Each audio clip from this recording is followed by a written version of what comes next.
ತವರಗೆರೆ ಬಸ್ಸಿಗಾಗಿ bus ನಿಲ್ದಾಣದಲ್ಲಿ ಪ್ರತಿಭಟನೆ ಕುಳಿತ ಶಾಲಾ ಮಕ್ಕಳು. ಕುಷ್ಟಗಿ ತಾಲೂಕಿನ ತವರಗೆರೆ ಪಟ್ಟಣದ ಬಸ್ ನಿಲ್ದಾಣದಲ್ಲಿ ಬಸ್ ಸರಿಯಾದ ಸಮಯಕ್ಕೆ ಅಂದರೆ 9 ಗಂಟೆಗೆ ಬರಬೇಕಾದ ಬಸ್ಸು 10:40ಕ್ಕೆ ಬರುತ್ತದೆ. ಬಾರದಿರುವುದಕ್ಕೆ ಬಸ್ ನಿಲ್ದಾಣದಲ್ಲಿಯೇ ಪ್ರತಿಭಟನೆ ಮಾಡಿದ ನಾರಿನಾಳ ಗ್ರಾಮದ ಶಾಲಾ ಮಕ್ಕಳು.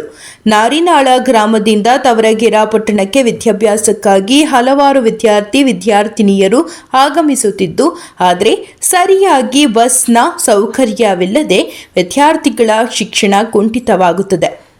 ಕಿಲಾರಹಟ್ಟಿ ಗ್ರಾಮ ಪಂಚಾಯಿತಿ ಅಧ್ಯಕ್ಷರಾದ ಶರಣಗೌಡ ಪಾಟೀಲ ಮಾತನಾಡಿ, ಶೀಘ್ರವಾಗಿ ಸಮರ್ಪಕವಾಗಿ ಬಸ್ ಕಲ್ಪಿಸುವಂತೆ ಸಾರಿಗೆ ಸಂಸ್ಥೆಯವರಿಗೆ ಹೇಳಿದರು. ಸತತವಾಗಿ ವಿದ್ಯಾರ್ಥಿಗಳು ಹೋರಾಟ ಮಾಡಿ ಬಸ್ಸಿಗಾಗಿ ಹಲವು ಬಾರಿ ಅರ್ಜಿ ಸಲ್ಲಿಸಿದ್ರೂ ಕೂಡ ಕೇವಲ ಬೇಕಾಬಿಟ್ಟಿಯಂತೆ ಬಸ್ಸನ್ನು ಬಿಡುತ್ತಿದ್ದಾರೆ ಮತ್ತು ಮಕ್ಕಳ ಶಿಕ್ಷಣದ ಅನುಗುಣವಾಗಿ ಬಸ್ಸಿನ ಸೌಕರ್ಯ ಕಲ್ಪಿಸಬೇಕು. ಆದರೆ ಇಲ್ಲಿನ ಸಾರಿಗೆ ಸಂಸ್ಥೆಯವರು ಸರಿಯಾದ ಸಮಯಕ್ಕೆ ಬಸ್ ಬಿಡದೆ ಮಕ್ಕಳ ಶಿಕ್ಷಣದ ಬದುಕನ್ನು ಕಸಿದುಕೊಳ್ಳುತ್ತಿದ್ದಾರೆ ಎಂದು ಗ್ರಾಮದ ಗ್ರಾಮಸ್ಥರು, ಗ್ರಾಮ ಪಂಚಾಯತ್ ಸದಸ್ಯರು, ಗ್ರಾಮದ ಶಿಕ್ಷಣ ಪ್ರೇಮಿ ಹುಪ್ಪಳೇಶ ನಾರಿನಾಳ ಆಕ್ರೋಶ ವ್ಯಕ್ತಪಡಿಸಿದರು.